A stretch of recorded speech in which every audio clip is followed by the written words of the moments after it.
الرحیم السلام علیکم ناظرین، امید ہے کہ آپ سب خیریت سے ہوں گے۔ ناظرین، آج مسلم امہ کو ایک ایسا بڑا نقصان، ایسا ثانیہ عظیم ہوا ہے جس کی تلافی ناممکن ہے۔ ایران کے صدر ابراہیم رئیسی، وزیر خارجہ حسین امیر عبداللہان جامِ شہادت نوش کر گئے ہیں۔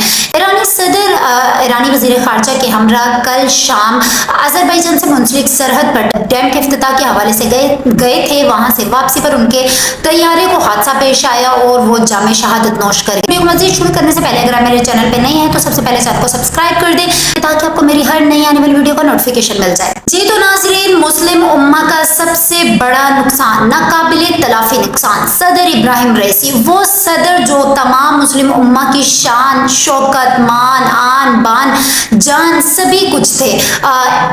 ابراہیم رئیسی کا نام نہ صرف پاکستان میں بلکہ پوری دنیا میں پسند کیا جاتا تھا۔ ایسا لیڈر جس کو سب آئیڈیل لیڈر تصور کرتے تھے، ایسا لیڈر جس سے اسرائیل تھر تھر آتا تھا، ایسا لیڈر جس سے امریکہ تھر تھر آتا تھا، ایسا لیڈر جس نے امریکہ اور اسرائیل کو ناکو چنے چبوا دیے تھے، وہ لیڈر جو مسلم امہ کی ڈھال بن کے کھڑا تھا، آج وہ لیڈر مسلم امہ سے دور ہو گیا۔ وہ لیڈر اپنے پیاروں کو، اپنی پوری مسلم امہ کو چھوڑ کر اس دنیا سے چلا گیا اور جامِ شہادت نوش کر گئے ہیں۔ ایرانی صدر ابراہیم رئیسی کل شام آذربائیجان سے منسلک سرحد پہ ڈیم کے افتتاح کے حوالے سے گئے تھے۔ وہاں سے واپسی پر موسم کی شدید خرابی تھی، دھند تھی، بارش کا موسم تھا، کچھ نظر نہیں آ رہا تھا، پہاڑی سرحدی علاقہ تھا، پہاڑی علاقہ تھا۔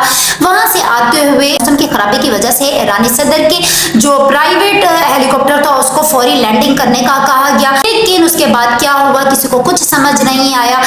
پھر اچانک کی خبر آئی کہ صدر ابراہیم رئیسی کا طیارہ کریش کر گیا ہے۔ اس طیارے میں صدر ابراہیم رئیسی، ایرانی وزیر خارجہ امیر عبداللہان، اس کے علاوہ گورنر تھے آذربائیجان کے، اور ان سمیت 9 افراد اس طیارے میں سوار تھے جو تمام کے تمام شہید ہو گئے۔ یہ خبر جیسے ہی سوشل میڈیا پر چلی تو مسلم امہ میں ایک دم ایک قیامت برپا ہو گئی کہ یہ کیسے ممکن ہو گیا۔ پھر ابراہیم رئیسی کا جو طیارہ تھا اس کا ملبہ بھی نہیں مل رہا تھا کیونکہ موسم کی خرابی تھی، بارش اور اسموک بہت تھی بارش کی وجہ سے، اور اس کے علاوہ اسموک بہت تھی، کسی کو کچھ سمجھ نہیں آ رہا تھا۔ فوری طور پر آپریشن شروع کر دیا گیا طیارے کا جو ملبہ تھا ڈھونڈنے کے لیے، کیونکہ یہ بات تو سمجھ آ گئی تھی کہ طیارہ کریش کر گیا، لیکن کس جگہ پہ کر گیا ہے، کیسے کر گیا ہے، یہ وجہ سامنے نہیں آ رہی تھی۔ اس کے لیے ترکیہ کی 32 اہلکاروں پر ریسکیو ٹیم، اس کے علاوہ عراق سے ٹیم آئی، ایران سمیت 6 صوبوں کے، ایران، تہران سمیت 6 صوبے تھے جو جن کی ریسکیو ٹیمیں وہاں پہ شامل تھیں۔ یہ پورا آپریشن کل شام سے چل رہا تھا جو بالآخر ترکیہ کے ریسکیو ماہرین نے آج صبح اپنے جدید آلات کی مدد سے صدر ابراہیم رئیسی کے طیارے کا ملبہ ایک پہاڑی کے اوپر سے تلاش کر لیا۔ جب اس طیارے کے ملبے کو دیکھا گیا تو وہ مکمل طور پر جل کے راکھ ہو چکا تھا، یعنی اس پہ کسی کے بھی زندہ بچ جانے کی کوئی امید نہیں تھی۔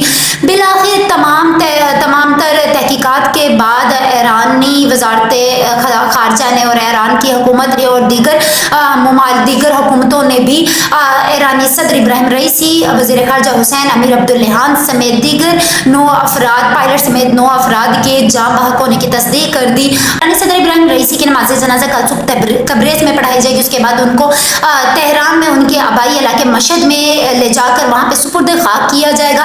ایرانی صدر ابراہیم رئیسی کی شہادت کا جیسے ہی پتہ چلا تو نہ صرف پوری دنیا میں نہ صرف پاکستان میں بلکہ پوری دنیا میں کہرام برپا ہو گیا۔ ایران، تہران میں لوگوں کا جمع غفیر سڑکوں پر نکلا اور ایک ماتم اور ایک سوگواری کے لمحات شروع ہو گئے، لوگ روئے، گڑ گڑائے۔ اس سے پہلے بھی جب ان کا ملبہ، ان کے ہیلی کاپٹر کا ملبہ نہیں مل رہا تھا، ان کے کچھ پتہ نہیں چل رہا تھا وہ کہاں پہ ہے، تو مساجد میں اعلانات کر دیے گئے تھے، سڑکوں میں اعلانات چل رہے تھے، ابراہیم رئیسی کی حفاظت کے لیے دعائیں کی جا رہی تھی، لیکن کسی کی بھی کوئی فریاد، کوئی التجا کام نہیں آئی۔ اس کی وجہ صرف یہ تھی کہ حادثہ اس قدر خوفناک تھا کہ بچ جانے کی امید نہیں تھی۔ بالآخر اعلان کر دیا گیا کہ صدر ابراہیم رئیسی، وزیر خارجہ امیر حسین امیر عبداللہان سمیت تمام افراد جو ہیلی کاپٹر میں سوار تھے سب کے سب ہی شہید ہو گئے۔ اب ان کی نماز جنازہ ادا کی جائے گی کل، اور پھر اس کے بعد ان کو آبائی علاقے مشہد میں سپرد خاک کیا جائے گا۔ اس کے ساتھ ہی ایران کے نائب صدر بھی مقرر کر دیے گئے ہیں۔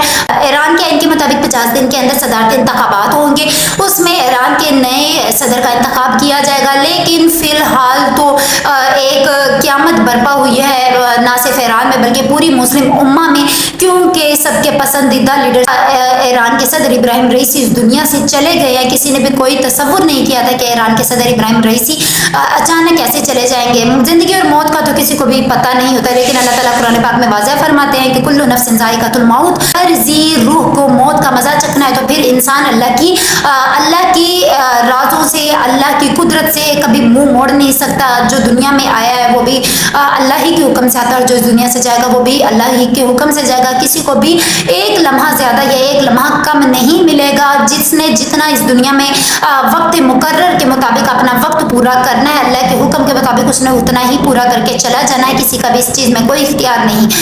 یہ سب معاملہ تو اللہ ہی کے ہاتھ میں ہے۔ ایران کے صدر ابراہیم رئیسی گزشتہ ہفتے ہی پاکستان کا بھی دورہ کر کے گئے تھے، جو دورہ بڑا خوشائند قرار دیا گیا تھا، اور کیونکہ آپ کو پتہ ہے کہ ایران کے ساتھ ہمارے کچھ تنازعات کافی عرصے سے چل رہے تھے، خصوصاً وہ جو بلوچستان میں حملہ ہوا اور اس کے بعد تہران میں حملہ ہوا، اور پھر یک بعد دیگر اختلافات بڑھتے جاتے ہیں۔ اختلافات کو بلانے کے لیے ایرانی صدر پاکستان آئے تھے، اور یہاں پہ کچھ پروجیکٹس کے سلسلے میں بھی آئے تھے، جس میں دونوں برادر ممالک نے، پاکستان اور ایران نے اپنے اقتصادی ترقی کو بھی فروغ دیا۔ اس کے علاوہ اپنے جو دیرینہ تعلقات ہیں ان کو مزید مضبوط کیا۔ ایرانی صدر کا جو دورہ پاکستان تھا وہ بڑا ہی خوشائند قرار دیا جا رہا تھا۔ اس کے علاوہ فلسطین کے معاملے پہ بھی دونوں ممالک نے اظہار یکجہتی کا پیغام دنیا کو دیا، لیکن صدر ابراہیم رئیسی کا وہ آخری دورہ تھا جو انہوں نے پاکستان کیا، اور یہ واقعی تاریخ میں یاد رکھا جائے گا، اور جن لوگوں سے وہ مل کے گئے، جن اعلیٰ حکام سے مل کے گئے، ان کے لیے وہی وہ رہ جائیں گے، وہی آخری یادیں رہ گئیں۔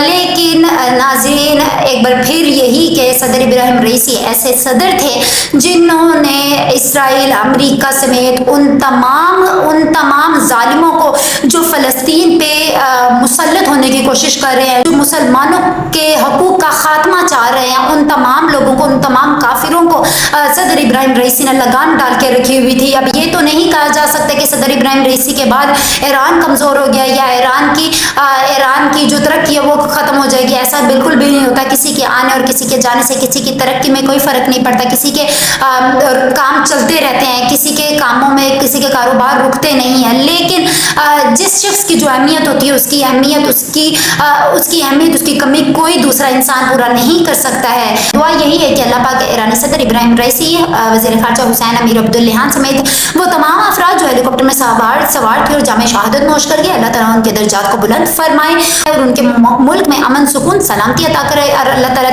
ایران کو اس قدر مضبوطی اسی طرح عطا کرے جس قدر مضبوطی ایرانی صدر ابراہیم رئیسی کے ہوتے ہوئے ہوئی تھی۔ اللہ تعالیٰ ایران کو تا قیامت فلسطین کے ساتھ ہمیشہ کھڑا رکھے، اس کا بھائی، اس کا بازو بنائے رکھے۔ اس کے ساتھ ہی مجھے اجازت دیجیے، اللہ حافظ۔